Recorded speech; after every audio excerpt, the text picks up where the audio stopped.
Hey guys, thanks for stopping by. Welcome to today's vlog. Today I want to celebrate one of our biggest African heroes, and I will be celebrating Muammar al Qaddafi.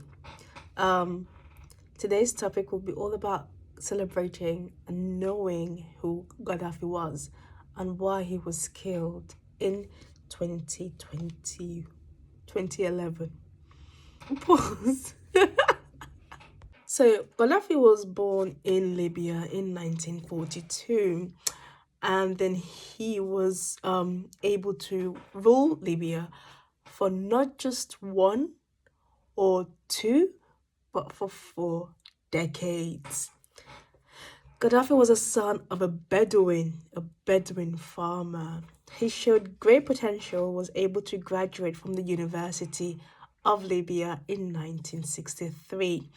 2 years later, in 1965, he was able to graduate from the military academy. Gaddafi went on to seize control of government in 1969. Up until 1970, he was able, as the ruler of Libya at the time, he was able to remove the US and the British military bases from Libya.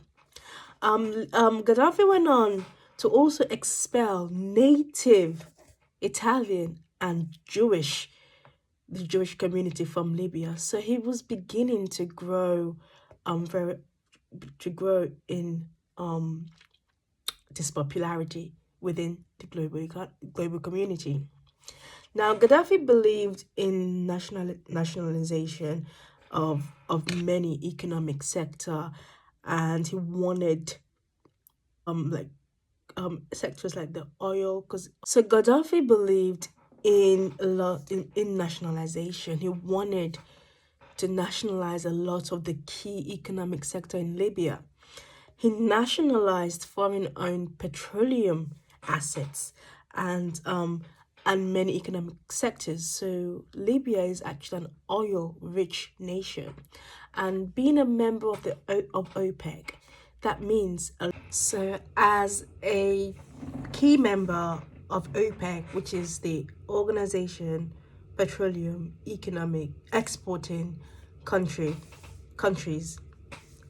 This means that Libya is one of the oil-rich nations that the world depend on to set the price of oil and barrel and all that good stuff. So later on, as he went on to rule Libya, he outlawed alcohol beverages and gambling. Now, the reason he did this was because he wanted to run the country, or to run the society, in accordance to his Islamic beliefs. Gaddafi also wanted to unify Libya and neighboring Arab nations.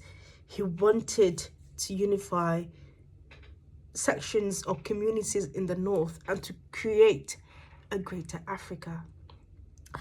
Gaddafi opposed Israel, the rise of Israel, and the growing number of the Zionist movement. In 2009, he became the chairman of the African Union. Important to note that at the time, Gaddafi also wanted the whole of Africa, to invest and to make gold into a legal tender. Not only into a legal tender, but to back the currency, not by the US dollar or by the euro, but by the price of gold. Pegged to gold, shall I say.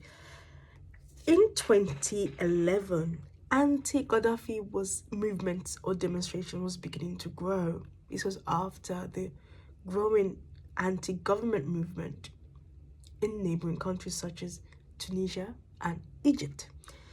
This time, they were calling Gaddafi to leave.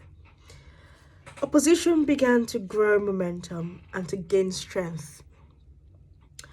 At the time, Gaddafi linked them to the Al-Qaeda. Gaddafi, on the 30th of April, His children, one of his children, and 3 grandchildren were killed by a NATO airstrike. Now, at the time, NATO was trying to defended themselves by saying they were not planning to kill Gaddafi.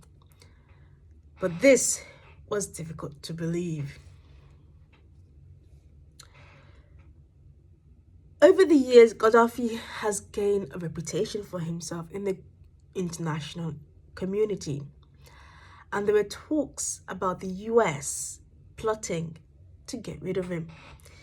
On the 20th of October 2011, rebel forces were able to surround Gaddafi's offices. To surround Gaddafi's palace.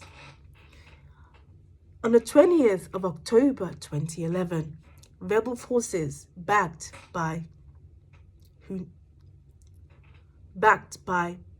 potentially NATO were able to get closer and closer to Gaddafi, and he was eliminated and killed on 20th October 2011.